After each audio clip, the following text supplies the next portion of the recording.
La parole de Dieu est un trésor inestimable. Ne laisse pas ta Bible fermée. Oh non, non. Lis-la, médite-la, nourris-toi. Lis-la, médite-la, nourris-toi. Bonjour. Écrivant dans sa première lettre aux Corinthiens, au chapitre 12, au verset 4, l'apôtre Paul affirme « Il y a diversité de dons qui nous viennent de la grâce de Dieu, mais c'est le même esprit qui nous les accorde. » Et il poursuit, en d'autres mots, en disant « Il y a diverses façons d'aimer et de servir, mais c'est le même Seigneur que l'on sert. » Parlons du Saint-Esprit. Revenons bien sûr au début de l'Église, au jour de la Pentecôte, et regardons les apôtres. Parmi eux, il y a des gens tout simples, habitués à vivre du travail de leurs mains, comme les pêcheurs. Et puis, il y a Matthieu, qui était un percepteur d'impôts, sans doute bien plus érudit par rapport à ses compagnons.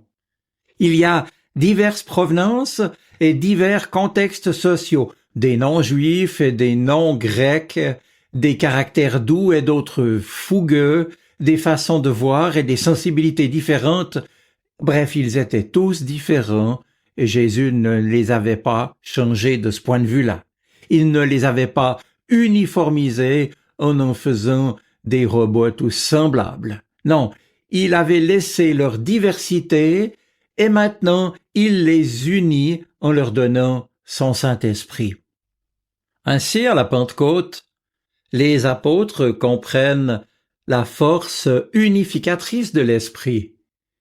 Ils la voient de leurs yeux quand tous, bien que parlant diverses langues, forment un seul peuple, le peuple de Dieu, désormais façonné par l'Esprit qui tisse l'unité avec nos diversités, qui donne harmonie, parce que dans l'Esprit Saint, il y a harmonie, il est l'harmonie. Alors maintenant, venons-en à l'Église d'aujourd'hui. Et nous pouvons nous demander, mais qu'est-ce qui nous unit et sur quoi se fonde l'unité des chrétiens? Parmi nous aussi, il y a des diversités d'opinions, par exemple, de choix de faire, de sensibilité. Mais la tentation est toujours, nous le savons, celle de vouloir défendre à tout prix nos idées, étant convaincus qu'elles sont bonnes pour tous et en étant d'accord seulement avec ceux qui pensent comme nous. Là se trouve l'illusion d'une unité sans diversité, qui n'est qu'une unique façon d'envisager la foi à notre propre image.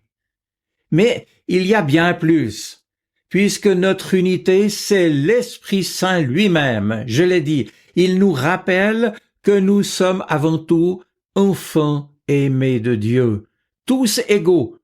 L'Esprit Saint vient à nous avec toutes nos diversités et nos misères pour nous dire que nous avons un seul Seigneur Jésus et un seul Père, et que nous sommes donc frères et sœurs.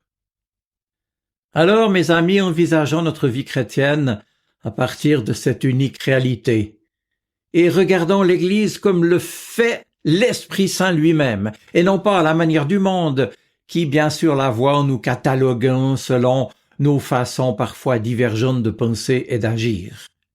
L'Esprit Saint, l'Esprit de Dieu, lui nous voit à partir du Père et de Jésus. Le monde, en nous considérant, voit des ceci ou des cela, mais l'Esprit Saint voit des enfants de Dieu, qui sont tous des mendiants de miséricorde, des pécheurs rachetés par le Christ. L'Esprit nous aime et connaît la valeur et l'importance de chacun dans la famille de Jésus-Christ. Lors de la Pentecôte, nous voyons que la première action que l'Esprit pousse alors les chrétiens à accomplir consiste à témoigner de la mort et de la résurrection de Jésus qui y a donné sa vie pour nous et qui nous appelle à nous ouvrir à lui pour entrer dans une vie nouvelle.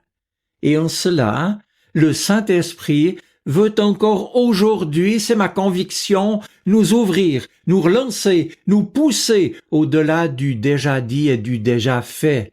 Il veut nous pousser au-delà des barrières d'une foi timide et prudente. Vous serez mes témoins, avait dit Jésus. Eh bien, dès la Pentecôte, un seul désir va animer les apôtres et tous ceux qui se sont joints à eux, ils vont donner ce qu'ils ont reçu.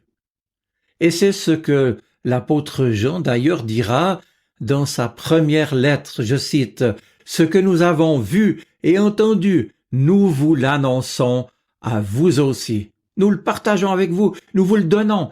Et ici, ne nous y trompons pas, nous découvrons que le secret de l'Esprit qui veut agir en nous et dans nos communautés chrétiennes, aussi diverses soient-elles, son secret, c'est le don.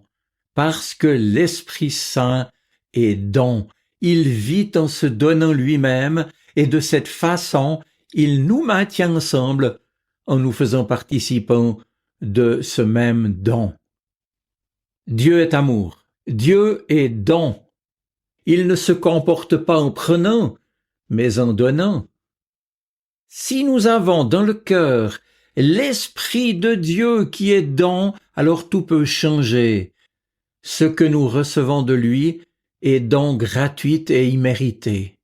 Et chrétiens, nous sommes nous-mêmes nés d'un don, et nous ne grandissons qu'en nous donnant, non pas en nous conservant, mais en nous donnant. Rappelez-vous de la parole de Jésus. Il faut que le grain de blé qui est semé en terre meure pour qu'il puisse porter du fruit. Dès lors, demandons-nous, qu'est-ce qui peut nous empêcher de nous donner? Je crois qu'il existe au moins 3 ennemis à cette manière d'envisager la vie, 3 ennemis du don, à savoir d'abord ce que les psychologues appellent le narcissisme, et puis le fait de se poser en victime, et enfin le pessimisme. Alors je reprends brièvement. Premièrement, le narcissisme. Les psychologues nous disent que cela consiste à vivre dans la complaisance par rapport à soi-même, à se satisfaire de soi-même et à ne viser seulement que ses propres intérêts aux dépens des autres. Ainsi, le narcissique pense que la vie est belle s'il y gagne. Il arrive même à dire « Pourquoi devrais-je donc me donner aux autres ?» Ils sont nombreux, hélas, y compris parmi les chrétiens, ceux et celles qui ont pris la très mauvaise habitude de se replier sur leurs propres besoins, indifférents à ceux d'autrui. Une attitude qui d'ailleurs s'accompagne souvent d'une autre tout aussi nuisible, qui consiste à ne pas admettre ses propres fragilités, ses propres erreurs. J'en viens maintenant au deuxième ennemi. C'est le fait, je l'ai dit, de se poser en victime. Celui ou celle qui se prend pour une victime se plaint tous les jours de son prochain. Personne, dit-il, ne me comprend, personne ne m'aide, personne ne m'aime, tous sont contre moi, c'est la faute des autres. Et que de fois avons-nous entendu ces lamentations? Et le cœur de cette personne progressivement se ferme, pendant qu'elle se demande « Mais pourquoi les autres, eux, ne se donnent-ils pas à moi ?» Dans les réalités concrètes et difficiles que nous pouvons traverser, il est contre-productible de se poser en victime et de s'isoler dans sa bulle. Et puis, troisièmement, enfin, il y a le pessimisme. Ici, la plainte répétitive est « Rien ne va bien, la société, la politique, l'église, bref, l'école, que sais-je ». Le pessimiste s'en prend au monde tout entier, mais lui-même il reste inerte, inactif, et pense « De toute façon, à quoi sert-il de donner? C'est inutile ». Oui, cette attitude est désastreuse. C'est le fait de voir tout en noir, le fait de répéter que rien ne sera plus comme avant. Et ce qui fait défaut ici, c'est l'espérance. Et si nous nous trouvons, mes amis, en manque d'espérance, C'est alors que nous avons d'urgence à retrouver l'essentiel, la présence de Dieu en nous et dans notre vie. Lui peut nous permettre de laisser le découragement pour tout à nouveau apprécier le don de la vie, le don que nous sommes nous-mêmes chacun.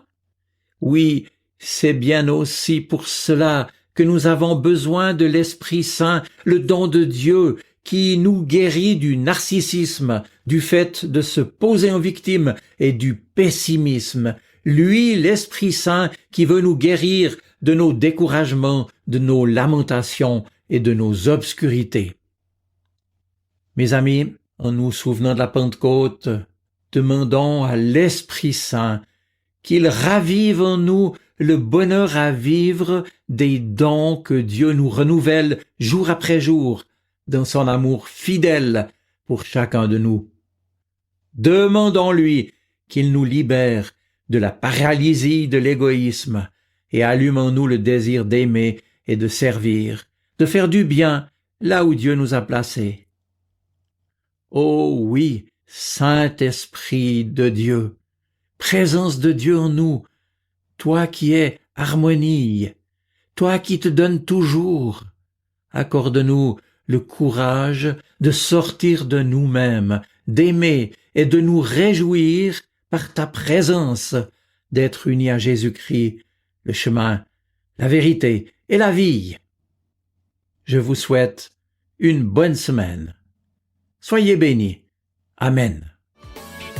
La parole de Dieu est un trésor inestimable.